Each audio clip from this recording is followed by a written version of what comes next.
All right, question number 4. Is sickness a friend or an enemy? Here's our answer. Sickness is always portrayed as something bad in the Bible, associated with sin, disobedience, and judgment. Not always the product of sin, disobedience, or judgment, but associated with sin, disobedience, and judgment. On the other hand, healing is always portrayed as something good, associated with divine favor and blessing. Sickness is an enemy to be resisted, not a friend to be embraced. Okay? It's a product of sin. It's a product of the enemy's temptation of man to rebel against God.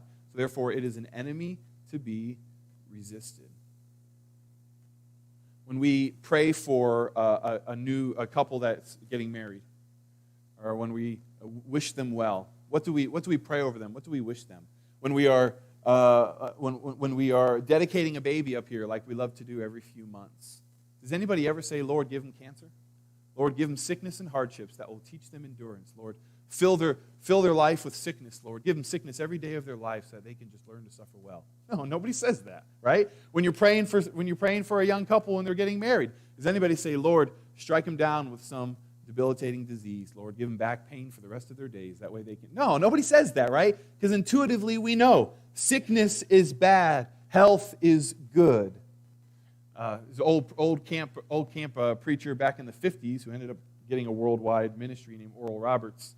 And Oral Roberts made his mark. I listened to it again yesterday in 1955. You can YouTube it at a big camp meeting. Oral Roberts stood up there and he said, "I know this is simple, people," but he said, "We all need to hear it. God is a good God and the devil is a bad devil." And he said, "So now, God is a good God. Let's think about things that are associated with God." He said, "I'm going to say something and you tell me whether it's good or bad." And so he would say, "Healing, good or bad?" "Good." And he would say all these things that are good and therefore God. And then he would say all these things that are bad and therefore sin or the devil. God's a good God. The devil is a bad devil. Sickness is bad. Healing is good. I know it's simple, but sometimes we can think the opposite. Sometimes we can say, well, because something good came out of it, it makes that thing good. That gets you in all kinds of problems. That's not what the Bible reveals. Just because something good comes out of it does not mean that it's good. You think about the 4 horsemen of the apocalypse. If you think about the 4 horsemen of the apocalypse in Revelation, I think you would say those are bad, right? Bad. Death and famine and disease, those are bad things, right? And hell. Those are the 4 horsemen. Can God bring good out of death? Yes. Can God bring good out of disease? Yes. Can God bring good out of famine? Yes. Pastor Ken just preached a sermon on it 2 weeks ago about a bunch of good that came out of a famine in the land of Israel. Can God bring good out of the existence of hell? Yeah, justice. Right? In a sense, his divine justice will be on display. Isn't his justice good?